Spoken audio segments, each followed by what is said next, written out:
सभापति महोदय, बहुत बहुत धन्यवाद। मैं दोनों युवा मंत्री जी को धन्यवाद दूंगा। आपसे बहुत उम्मीद, बहुत सपने हैं और ट्रस्ट भी है आपसे।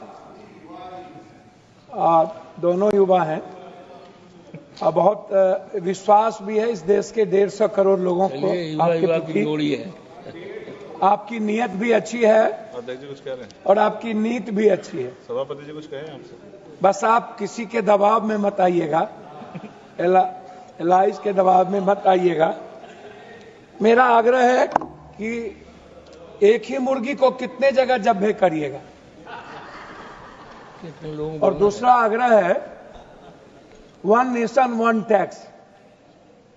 जब आप सबसे पहले सीना ठोक के बोले कि मैं दुनिया में जनता पर एक टैक्स के अलावे दूसरा कोई टैक्स नहीं होने दूंगा, तो मैं पूछना चाहता हूं आपसे,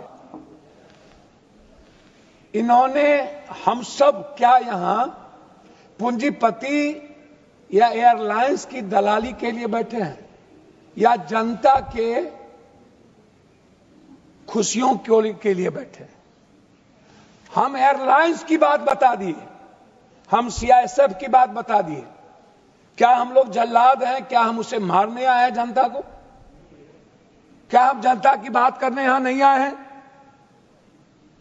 जीएमआर कंपनी जो पैसे वसूलती है समोसा से, कपड़े से, दुकान से, क्या वो अपने घर भरेंगे? वो सीआईएसएफ को पैसा क्यों नहीं देंगे? आतंकी है क्या ये जीएमआर? सीआईएसएफ, आप जनता के पैसे से हम टिकट बढ़ा रहे हैं। भैया आप कितने बार जनता को हला करिएगा? आप कह रहे हैं टिकट तब बढ़ता है, आप कह रहे हैं बाप रे बाप, आकाश में भी जनता का पैसा, धरती पर भी जनता का पैसा। आप बात ही नहीं किए टिकट की एक बार। अब आप आइए, हिंदू पार्टी है, अरे भैया दुर्गा पूजा, काली पूजा, लक्ष्मी पूजा, छठ पूजा सबको फ्री कर दीजिए, फ्री। जितना दुनिया में पूजा है फ्री कर दीजिए और अदानी अंबानी जी को कहिए कि उसका पैसा आप दीजिए।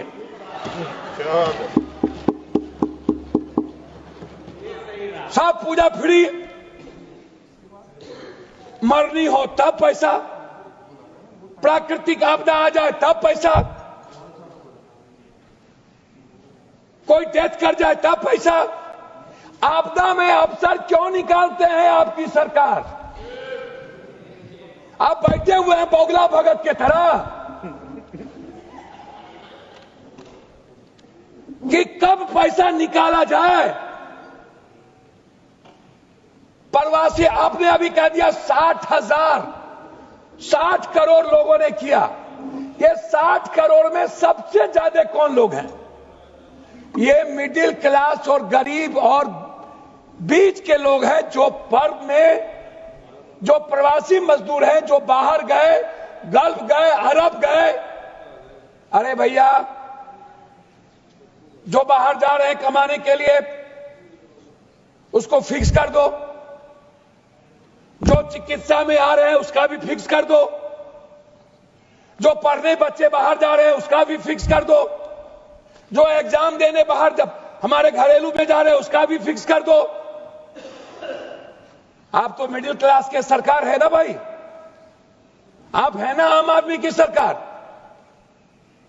तो आम आदमी की बात करिए ना, आप किसान की बात करिए ना। आप तो भैया ये तो गलत बोल रहे हैं। आप हमको बताइए कि टिकट कट लेने के बाद कै रुपया लौटता है? कितने रुपये लौटेंगे आप हमको बता दो। दूसरी बात मैं आपसे पूछना चाहता हूं कि भैया ये टिकट जादूगरी है क्या? मात्र 30 सेकंड के अंदर एक टिकट 7,000, दूसरा टिकट 17,000, तीसरा टिकट 32,000। ये कहां से, ये कौन तय करता है? ये कौन है मोनोपोली करने वाला? आप कह रहे हो कि हमने एयरलाइंस लाना था लेकिन एयरफील्ड नहीं दिया गया, मोनोपोली हो गई 4 एयरलाइंस के मालिकों की।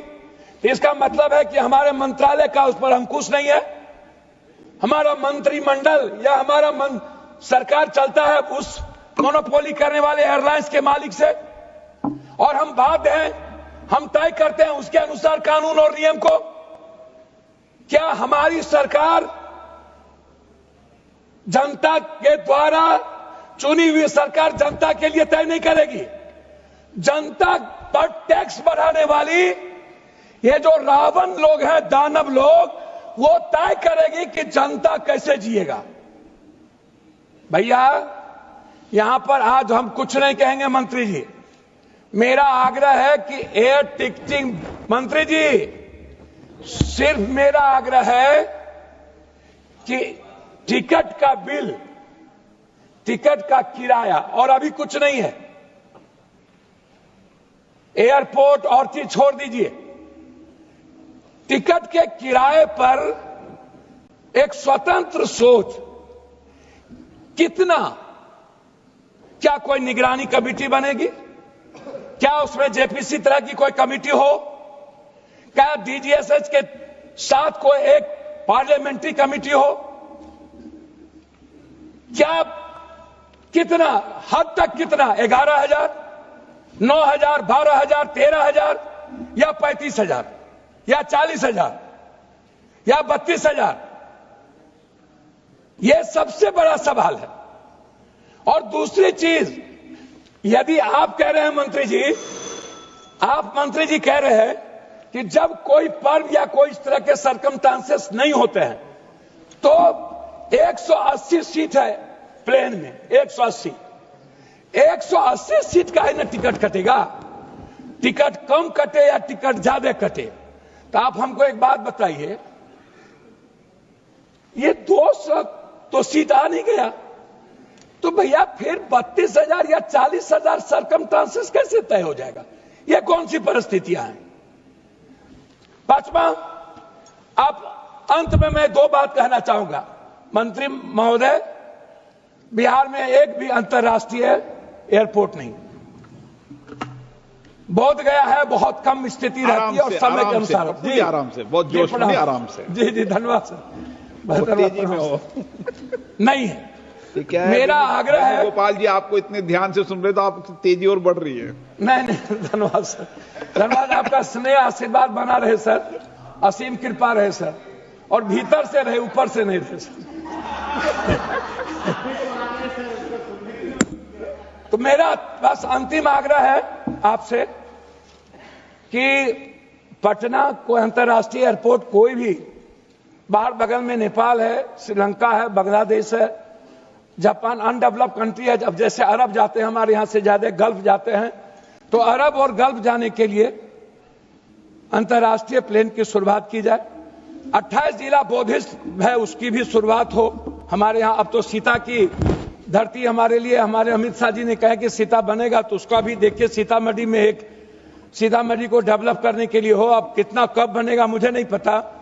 पूर्णिया को जल्दी से आप उद्घाटन कर दें, मेरे ख्याल से सितंबर में पूर्णिया का यदि उद्घाटन कर देंगे तो असीम कृपा होगी। अंत में आग्रह करूंगा माननीय अध्यक्ष महोदय जी, अब आपको सर, आपका ननिहाल है, हम आपके ममेरा भाई हैं, लेकिन आप ध्यान नहीं देते हैं हम पर, आप गड़बड़ आदमी हैं, तो आप भीतर से सही रहिए। हम आपका सब जानते हैं, दोनों भाई एक दूसरे को जानते हैं, इसलिए सही रहिए। तो इसीलिए मेरा आग्रह है माननीय मंत्री जी,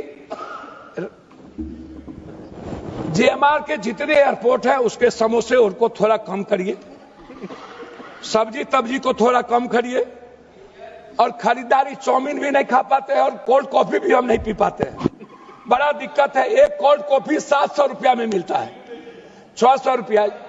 तो इसीलिए अब सिर्फ इतना कहेंगे कि जो प्रवासी मजदूर है, जो चिकित्सक हैं, जो हमारे बुजुर्ग माँ बाप हैं, जो किसी न किसी परिस्थितियों में जाते हैं, और जब भी कोई सामाजिक धार्मिक पर्व हो, और जब भी कोई साइक्लोन या कोई नेचुरल डिजास्टर आता हो, उस वक्त ये लोग अत्यधिक शोषण करते हैं आम आदमी का।